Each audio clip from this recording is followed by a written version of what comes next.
Congress party का account अगर freeze हुआ तो देश का अकाउंट फ्रीज हुआ। Mister Rahul Gandhi, what do you mean by this? Don't insult Indian democracy. Rahul Gandhi, Bharat के लोकतंत्र को इस तरह से आप शर्मसार नहीं करें। यह देश आपकी पार्टी से बड़ा है, यह देश का लोकतंत्र आपसे बड़ा है। और आज इसी देश में आपने झूठ बोला है, गाली दी है और सब देश ने देखा है, टीवी पे चला है ना। तो आप झूठ बोल सकते हैं, गाली दे सकते हैं, देश सुन रहा है, आपको यह तक अधिकार है और करें देश का लोकतंत्र नहीं है। यह कौन सा तर्क है? यह बात मैं बहुत विनम्रता से कहना चाहूंगा। इनको नई बात नहीं हो तो अमेरिका में जाते हैं तो कहते हैं इंडिया में कोई डेमोक्रेसी नहीं है, सिंगापुर जाते हैं तो वही कहते हैं, लंदन जाते हैं वही कहते हैं, और आज उन्होंने यहां भी कह दिया। आज उनके झूठ का मैं पोल खोलूंगा। लेकिन राहुल जी, सोनिया जी, आपको अगर देश की जनता वोट नहीं देती तो हम क्या करें? बीजेपी के राष्ट्रीय मंच से हम एक सवाल पूछना चाहेंगे।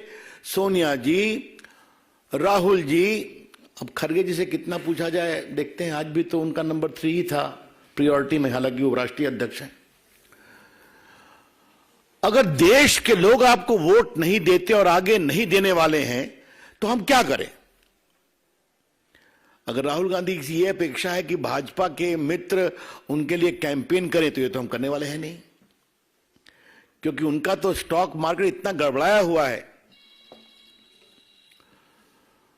और आज मैं कांग्रेस के लोगों को एक बात कहना चाहूंगा। हम भी चाहते हैं कि विपक्ष के रूप में कांग्रेस पार्टी पनपे, कितना पनपे उनका विषय है, लेकिन कांग्रेस पार्टी अब समझे कि जब जब राहुल गांधी से मुंह खुलवाएंगे तब तक स्टॉक मार्केट उनका और गिरेगा। There is a gentle advice to the Congress party, we wish you well, but realize now the more you allow Rahul Gandhi to speak, the more you are losing the ground in the country. अभी आप सोच लीजिए। अब थोड़ा सा राहुल गांधी ने जो झूठ बोला है कि हमारा पूरा बैंक अकाउंट फ्रीज कर दिया तो हम क्या करें, तो आज रिकॉर्ड को स्ट्रेट करना जरूरी है। बाकी इनकम टैक्स का विषय है तो सरकार की ओर से बोला जाएगा, लेकिन अल्प ज्ञान समस्या पैदा करता है। राहुल गांधी जी राजनीतिक विषयों पर कितना होमवर्क करते हैं तो आप जानते ही हैं, लेकिन कानूनी विषयों पर भी जब बोलते हैं तो थोड़ी चिंता हो जाती है। इनकम टैक्स एक्ट का एक सेक्शन 13A है जिसमें सही है कि पार्टियों पर इनकम टैक्स नहीं लगता, लेकिन पार्टी को अपना रिटर्न हर साल फाइल करना पड़ता है, जिसमें बताना पड़ता है कि 20,000 तक कितने हमारे डोनर्स हैं, 20,000 से ऊपर कितने डोनर्स हैं। और अगर आपने ये नहीं फाइल किया हर असेसमेंट ईयर में तो आपका ये एग्जम्पशन खत्म हो जाता है। ये है section 13A। Let me repeat.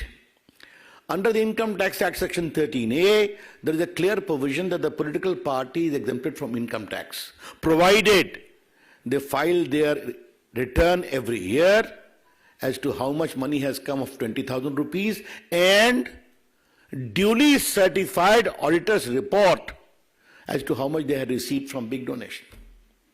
If you don't do it, you lose that exemption. ये बहुत बेसिक चीज है जिसको समझना चाहिए। अब थोड़ा हम आपको बता दें कि ये जो चिल्ला रहे हैं, 6/7/21 को असेसमेंट ईयर 18-19 के लिए ऑर्डर पास हुआ कि उन्होंने रिटर्न फाइल नहीं किया था। तो रिटर्न फाइल नहीं किया तो एग्जम्पशन खत्म हो गया। एग्जम्पशन खत्म हो गया तो 105,17,29,635 रुपए का डिमांड रखा गया। और मैं आपको बता दूं, इनकम टैक्स एक्ट में धारा 220, धारा 221 में इस बात का पूरा प्रावधान है। कलेक्शन एंड रिकवरी 10 सेक्शन है। कैसे कलेक्शन होगा, कैसे रिकवरी होगी, सर्टिफिकेट होगा, पेनाल्टी लगेगी, मैं पढ़ नहीं रहा हूं, but there is an inbuilt mechanism, तो उसका टैक्स का प्रोसेस है। आईटीओ ने नहीं किया तो आप अपील में जाएंगे, अपील ने नहीं किया तो आप कमिश्नर के यहाँ जाएंगे, कमिश्नर ने नहीं किया तो आप ट्राइब्यूनल में जाएंगे, ट्राइब्यूनल नहीं किया आप हाई कोर्ट जाएंगे, सुप्रीम कोर्ट जाएंगे। इससे ना संजय मयूख को मतलब है, डॉक्टर पात्रा को मतलब है, ना मुझे मतलब है, ना भाजपा को मतलब है। This is a routine tax process. और राहुल गांधी ने सफेद झूठ क्यों बोला है, यह आज देश को भाजपा के राष्ट्रीय मंच से जाना जरूरी है।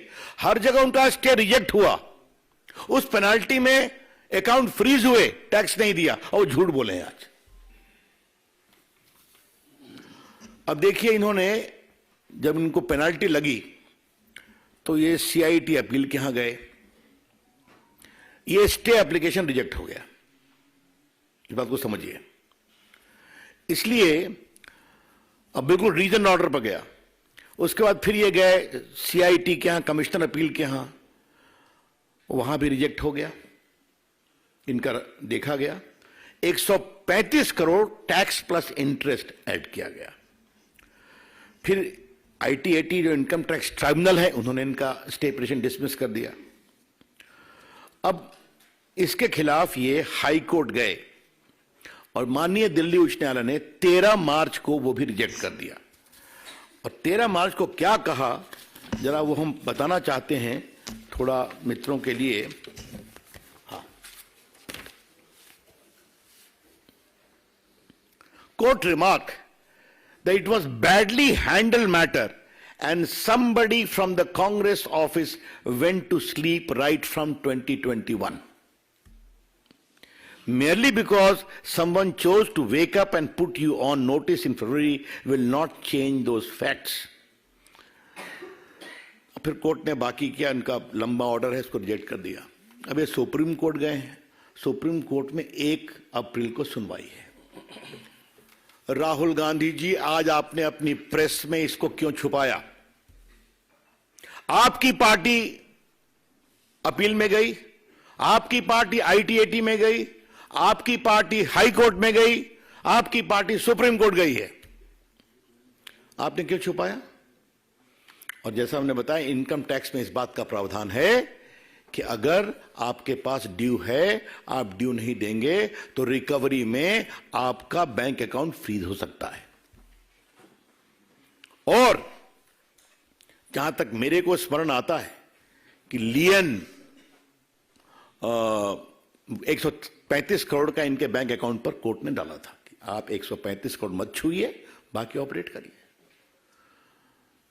देखिए, समस्या क्या है, कांग्रेस पार्टी हिसाब किताब रखना भूल गई है। कोई दिक्कत नहीं है उसमें। जो हमारे वरिष्ठ पत्रकार बैठे हैं, उनको याद होगा, कांग्रेस के एक अध्यक्ष होते थे, न खाता न बही, जो डॉट डॉट कहे वो सही। याद होगा लोगों को। मैं नाम नहीं ले रहा हूं, मैं नाम नहीं लिया। तो ये हो गया। अब मैं आपसे कहना चाहता हूं कि ये उनका 94-95 में 53 करोड़ लगा था, और उसके बाद बाकी भी इनका 14-15 से 20-21 मैंने बता दिया। और ये सारी बातें जो चल रही हैं, इलेक्टोरल बॉन्ड्स पर भी कहा है, बाकी कहा है, मेरे मित्र डॉक्टर पात्रा उस पर बोलेंगे, क्योंकि बहुत धन्यवाद। हाँ, बस 2 मिनट और। Don't become impatient like Rahul Gandhi. Of course not sir. Cool. तो मैं कह रहा था कि ये क्या मतलब है इसका, कितना झूठ बोलेंगे राहुल गांधी आप। और आज राहुल गांधी ने कोर्ट के बारे में कहा है, इलेक्शन कमीशन के बारे में कहा है, मीडिया के बारे में कहा है, सब चुप हैं। Rahul Gandhi ji, please apologize for castigating these institutions. आप कोर्ट गए हैं ना, दिल्ली हाई कोर्ट में रिजेक्ट हुआ है ना आपका, सुप्रीम कोर्ट में 1-4 को सुनवाई है ना आपकी, आप आईटीएटी अपील में गए ना, आप ट्राइब्यूनल में गए ना, तो आप कोर्ट के प्रोसेस में गए कि नहीं गए? तो आप कैसे कह रहे हैं कि कोई सुनवाई नहीं हो रही है आपके? क्या कहा जाए। मैं तो आपसे कई बार बात कर चुका हूं, इस परिवार ने किस तरह से नेशनल हेराल्ड की 5,000 करोड़ की संपत्ति हथिया ली, वो भी केस चल रहा है, चर्चा कर चुके हैं। कि बिना सिर्फ 50 लाख के इन्वेस्टमेंट पर 5,000 करोड़ की संपत्ति परिवार ने ले ली, जिस ट्रस्ट में सोनिया जी और राहुल गांधी के 76% शेयर थे। तो मित्रों, मुझे लगा कि देश को यह बताना जरूरी है। तो राहुल गांधी जी, आपकी हार तय है। सोनिया जी, आपकी हार तय है। देश मोदी जी के साथ आगे बढ़ना चाहता है, लेकिन आज आपने दुनिया में भारत के लोकतंत्र को बदनाम किया है। I repeat, by this utterly irresponsible, shameful comment, Sonia ji, you and your son have shamed Indian democracy globally. मत करिए। हमें भारत के लोकतंत्र पर गर्व है, हमें भारत की मीडिया पर गर्व है, हमें भारत के न्यायपालिका पर गर्व है। अभी तो देखा इलेक्टोरल बॉन्ड में फैसला हुआ कि नहीं हुआ? हुआ, बाकी होता है। यही तो देश है। तो मुझे लगा कि ये फैक्ट सामने रखें, और राहुल गांधी के एनजीओ मित्रों से आग्रह है, उनको जब प्रेस के सामने आप खड़ा कर देते हैं तो थोड़ा तो होमवर्क करा दिया कीजिए। क्यों उनकी जगहसाई कराते हैं? आपके वो युवराज हैं, आपके लोग उनको भविष्य के प्रधानमंत्री बनाने के लिए व्यग्र हैं, तो थोड़ा सा रगाई पुताई ठीक से किया कीजिए। धन्यवाद। मित्रों, मेरा विनम्र निवेदन माननीय डॉक्टर संबित पात्रा जी से होगा कि आपको संबोधित करें। बहुत अभिनंदन माननीय रविशंकर प्रसाद जी का, हम सबके जो प्रवक्ता हैं उनके मार्गदर्शक हैं। बहुत धन्यवाद आदरणीय संजय मयूख जी का।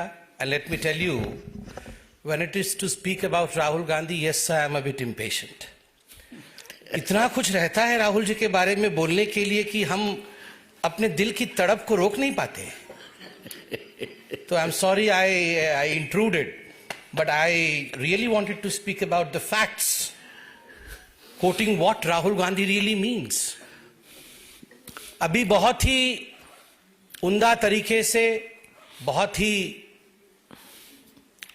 बड़े तरीके से एक्सपर्ट के रूप में आदरणीय प्रसाद जी ने यह समझाया कि किस प्रकार, जहां तक बैंक अकाउंट फ्रीजिंग का सवाल है, यदि आप हिंदुस्तान के कानून के हिसाब से कोट अनकोट आप डिफॉल्टर हैं, तो you will be treated as a defaulter.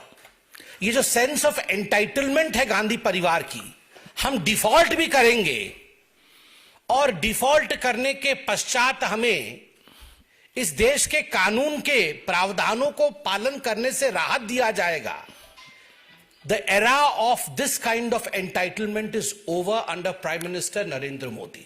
ये era नहीं है अब, चाहे आप गांधी परिवार के ही क्यों ना हो सकते हैं।